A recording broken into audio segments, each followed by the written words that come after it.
किसी भी संविधान या किसी भी पवित्र कार्यक्रम की आत्मा उसका उद्देश्य होता है।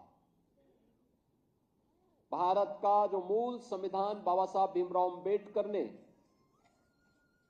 जिसे 26 नवंबर 1949 को जिस संविधान को अंगीकार किया था, याद करना, उस संविधान में दो शब्द नहीं थे,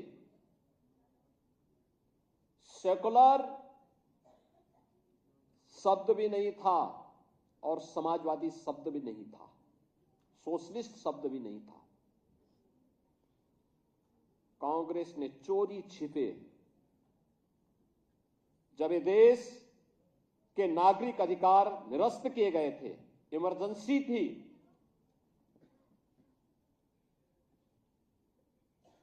तब इन दो शब्दों को भारत के संविधान में डाल करके भारत के संविधान की आत्मा के गले को घोंटने का काम कांग्रेस ने किया था, कांग्रेस ने किया था। और इसीलिए जो लोग देश की जनता को गुमराह करते हैं, उन लोगों को बताए जाने की आवश्यकता है कि देश के प्रति इनके भाव क्या है। इनका चेहरा लोकतांत्रिक दिखता है, लेकिन वास्तव में लोकतांत्रिक नहीं। यह अपनी उस तानाशाही फांसीवादी मानसिकता के तहत काम करने वाले लोग हैं, और जब भी इनको अवसर मिलेगा, ये लोग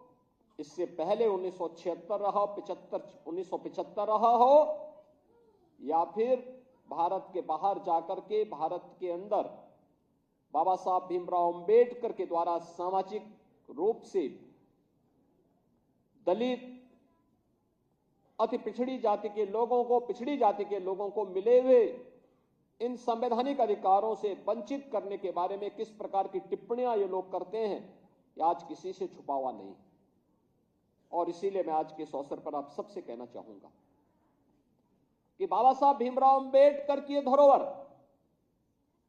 जो संपूर्ण भारत को, 140 करोड़ भारतवासियों को एकता के सूत्र में बांधता है, वह है भारत का संविधान। इस भारत के संविधान का संरक्षण करना हम सबका दायित्व है, और याद करना, इसका सबसे अच्छा रास्ता है कि भारत के संविधान के द्वारा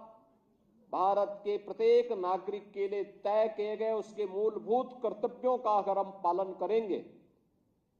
तो यह बाबा साहब भीमराव अंबेडकर के प्रति,